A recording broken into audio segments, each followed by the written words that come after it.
Elle affirme divorcer de son mari après l'avoir vu huer Taylor Swift lors du Super Bowl.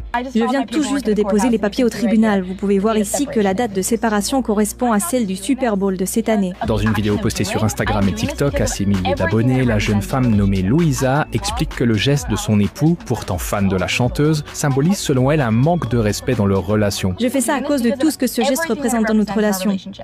J'aime Taylor Swift depuis que j'ai 12 ans. Je dis souvent que les couples actuels, modernes, sont déséquilibrés, que 90% des couples sont des scams, mais là, on tient le pompon, là. Elle est trop forte. Donc en fait, elle est partie au Super Bowl avec son mari et des amis. Son mari et ses amis ont hué Taylor Swift, donc c'est une chanteuse, hein, et parce que son mari a hué Taylor Swift, ah bah, du coup, elle divorce. Les amis, c'est super chaud.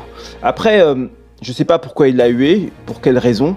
Mais quoi qu'il en soit, si elle est prête à divorcer pour ça, ça valait pas le coup qu'il se mette avec elle, quoi. Et franchement, c'est vraiment une chance pour lui de se séparer d'elle parce qu'elle est complètement tarée.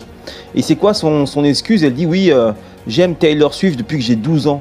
Depuis que tu as 12 ans, t'as pas évolué, quoi. Depuis que tu as 12 ans, tu t'es pas remise en question, tu t'es pas posé des questions sur le sens de la vie, ton existence sur Terre. Non, Taylor Swift, t'es resté au même stade que quand tu étais ado. De toute façon, pour avoir une réaction comme ça, il faut avoir un esprit d'adolescente. Donc c'est une femme avec un esprit d'adolescente. Et voilà. Donc c'est une influenceuse. Apparemment, elle a des millions d'abonnés. Et elle est fière de dire qu'elle a divorcé parce que son mari a sifflé Taylor Swift. Donc voilà ce qu'elle enseigne. Voilà ce qu'elle transmet à toute sa fanbase. C'est ça en fait qu'elle enseigne. C'est ça qu'elle montre. Pour que toutes les femmes qui la suivent fassent comme elle, pensent comme elle. Mais c'est dramatique. J'ai l'impression quand je vois ses yeux qu'elle n'a pas conscience en fait de ce qu'elle est en train de faire. Elle n'a pas conscience, mais c'est super chaud, quoi. Ça veut dire qu'elle est totalement décérébrée, totalement déconnectée de la réalité. Elle-même, elle est totalement perdue. Mais le pire, c'est qu'elle entraîne les autres dans sa chute. Faites attention les amis, faites attention. Ne vous mettez pas en couple pour les mauvaises raisons.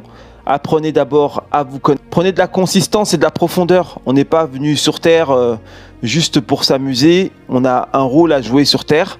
Et si tu ne te poses pas les bonnes questions et que tu te mets en couple juste parce que tu ressens un vide ou parce que tu veux faire comme tout le monde, ça va finir comme cette histoire. Peut-être pas aussi violent et aussi débile, mais ce sera la même chose en fait. Ça restera de la débilité.